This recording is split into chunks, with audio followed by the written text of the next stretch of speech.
Hello student, good luck class में आपका स्वागत है।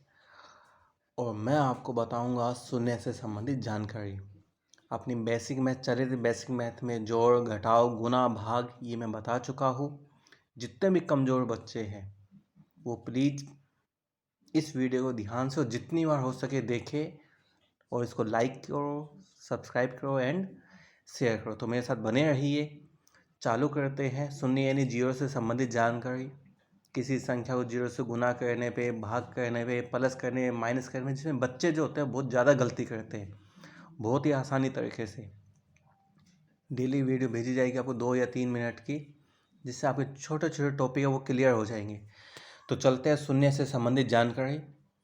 सबसे पहले सिंपल सी चीज़, शून्य का जो आविष्कार है वो किसने किया था? आर्यभट्ट ने किया था। ठीक है ना। यानी जीरो का जो आविष्कार वो किसने किया था? आर्यभट्ट द्वारा किया गया था। शून्य यानी जीरो, जीरो में किसी भी संख्या का भाग देने पर शून्य ही प्राप्त होता है। जीरो में किसी भी संख्या का भाग दे दो तो हमें जीरो ही प्राप्त होगा।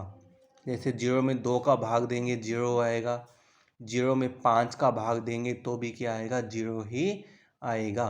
यानी जीरो में किसी भी संख्या का भाग दिया जाएगा तो हमें जीरो ही प्राप्त होगा।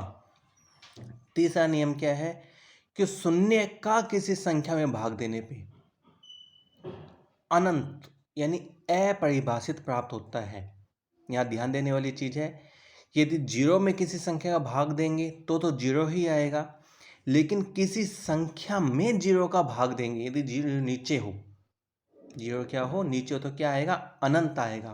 5 का भाग, ठीक है ना, 5 है, 5 में जीरो का भाग देंगे अनंत आएगा, 11 में जीरो का भाग देंगे अनंत आएगा, अदर किसी संख्या में जीरो का भाग देंगे अनंत आएगा। यानी जीरो किसी संख्या के नीचे होगा तो क्या आएगा? अनंत आएगा। ठीक है ना, ध्यान देने वाली चीज़ है ये।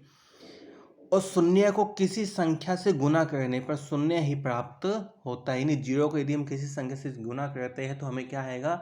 जीरो ही प्राप्त होगा। ज़्यादातर बच्चे वही की वही संख्या लिख देते हैं, वही संख्या नहीं होगी, क्या आएगा? जीरो प्राप्त होगा। जैसे 2 का जीरो से गुना किया जाएगा जीरो आएगा, 15 का जीरो से गुना किया जाएगा जीरो ही आएगा। यानी जीरो को किसी भी संख्या से गुना कर दो तो जीरो ही प्राप्त होगा। और शून्य में किसी संख्या को जोड़ने पर हमें वही संख्या प्राप्त होती है। यानी हम जीरो में किसी संख्या को प्लस कर दें तो हमें वही की वही संख्या प्राप्त हो जाएगी।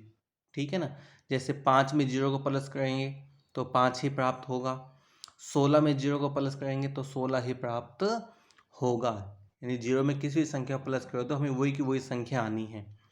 लेकिन यदि किसी संख्या से शून्य घटा दिया जाए, कोई संख्या है उसमें से जीरो घटा दे तो वही की वही संख्या प्राप्त होगी। जैसे 18 में से जीरो घटाएंगे 18 ही आएगा, 25 में से जीरो घटाएंगे 25 ही आएगा। लेकिन यहाँ एक चीज़ ध्यान देने वाली बात है, यहाँ तो किसी संख्या से जीरो घटा रहे हैं, लेकिन जीरो में से किसी संख्या को घटाई जाए, जीरो में से किसी संख्या को घटाई दे तो संख्या तो वही आएगी, लेकिन वो कैसी संख्या आएगी? अपने पास में ऋणात्मक संख्या आएगी, यानी माइनस की संख्या आएगी। जैसे जीरो में से 7 घटाई तो क्या आएगा? माइनस का 7 आएगा।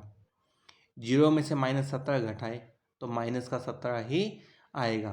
ठीक है ना। यदि किसी संख्या में से जीरो घटाए तो वही की वही संख्या आएगी प्लस की, लेकिन जीरो में से किसी संख्या घटाओ तो संख्या तो आएगी, लेकिन वो किसकी आएगी? माइनस की।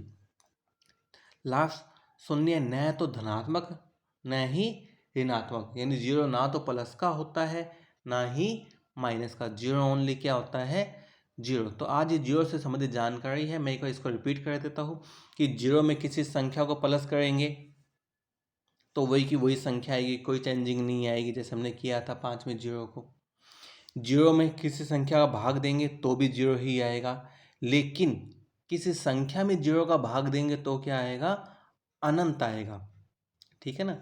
किसी संख्या को जीरो से गुना करेंगे तो जीरो ही आएगा, किसी संख्या में से जीरो को घटाएंगे तो वही संख्या आएगी, लेकिन जीरो में से किसी संख्या को घटाओगे तो संख्या वही आएगी, लेकिन निशान किसका आएगा? माइनस का, यानी माइनस की संख्या आएगी। और जीरो ना तो प्लस का होता है ना ही माइनस का। तो ये मैंने आज आपको बताया बेसिक मैथ में जीरो से संबंधित जानकारी। तो इसी तरह इस टॉपिक को आगे और लेके चलेंगे। बेसिक मैथ को छोटे छोटे टिप आपके जो टॉपिक है वो क्लियर होते जाएंगे और आपकी जो मैथ है जिसको आपको मैथ से डर लगता है वो आपका डर दूर होता जाएगा। तो प्लीज़ जिसको ये वीडियो पसंद आई हो लाइक कीजिए, सब्सक्राइब करें, शेयर कीजिए। तो आज के लिए इतना ही। Good bye.